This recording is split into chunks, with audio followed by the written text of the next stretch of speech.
When you look at the box office, it's really easy to just see a list of movies and a bunch of numbers. But the thing is, it's not a spreadsheet. It's a battlefield. It's a story of champions, challengers, survivors, and casualties.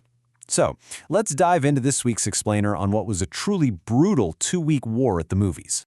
But what is the real story here? I mean, beyond all the millions of dollars, it all comes down to a constant, high-stakes fight for the one thing that matters most: your attention, your ticket. And that drama unfolds every single week. And that's really what we're talking about today. Every Friday, new armies show up, and by Monday, the entire landscape can look completely different. We're going to watch that happen in real time, looking at the data from one fascinating 2-week period. So to really understand the chaos, we first have to understand the calm. We need to see the established order, the kings of the hill, right before the invasion began. Okay, let's set the scene. It's the first week of February, and things are pretty stable. There were some clear winners holding down the top spots, and the whole market just had this predictable rhythm to it. But yeah, that was all about to change. So let's meet our defending champions. At the very top, you've got Send Help, with a really solid $13 million. And right below it, you see a mix of other releases making up a pretty strong top 5. Now remember these names, especially Stray Kids, sitting there all comfortable in third place. They are the rulers of this kingdom, for now. And then, everything changed. The very next weekend, 3 massive, highly anticipated films just stormed the gates. And this wasn't just, some new competition. This was a full-on invasion. First up, challenger number 1. Wuthering Heights arrived with an absolutely staggering $32.8 million in its opening weekend. I mean, think about that. That one film alone made more than double what the number 1 film made in the entire week before. And right on its heels, a second challenger, GOAT, pulling in a massive $27.2 million. So now we've got 2 brand new movies that have completely dwarfed the previous week's leaders. The scale of this disruption is just immense.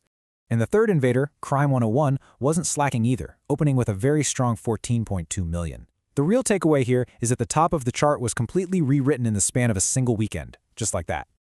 Okay, this slide really puts it all into perspective. The combined opening for our 3 new challengers, that $74.2 million, was more than the entire top 10 from the previous week made combined.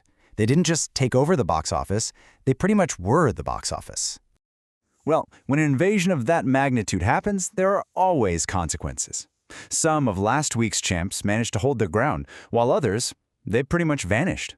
Let's take a look at the aftermath and see who survived the onslaught. And right here you can see the 2 very different fates. Over on the left are survivors. You can see Send Help and Zootopia 2 had these tiny little drops, and wow, Avatar actually went up. But then you look to the right and you see the carnage. Films like Mercy and Shelter took huge hits, but nothing, and I mean nothing, compares to what happened to Stray Kids. Just let that number sink in for a second. A drop of nearly 95%. In one weekend, one of the top films in the country saw its audience almost completely disappear. This is the brutal reality of the box office battlefield. So how does a movie go from third place in the nation all the way down to 22nd? Well, it got squeezed out.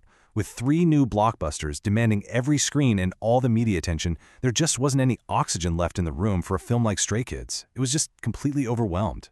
But while that massive blockbuster war was raging at the top of the charts, a completely different kind of battle was being fought further down, a much quieter, more strategic campaign.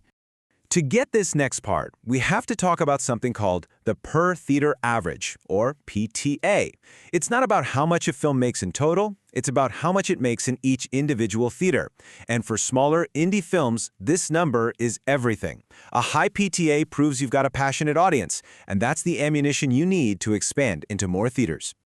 So let's look at the indie film Pillion. As you can see, in week 6, it was in only 4 theaters, but its per-theater average was an insane $87,000. It was selling out every single show.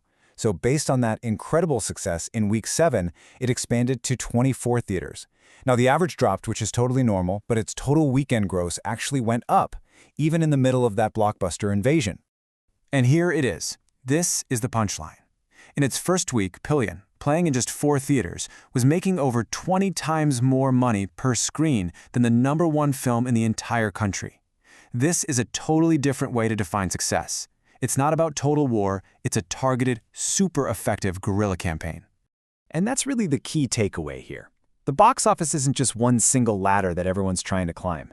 It's this complex ecosystem that allows for all kinds of different films, from blockbuster invasions to these little indie insurgencies, to find their audience and succeed on their own terms.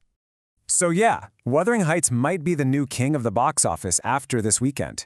But as we've just seen, the battlefield is constantly changing, and there are new challengers always waiting right on the horizon. The only question is, how long can any champion really hold that throne?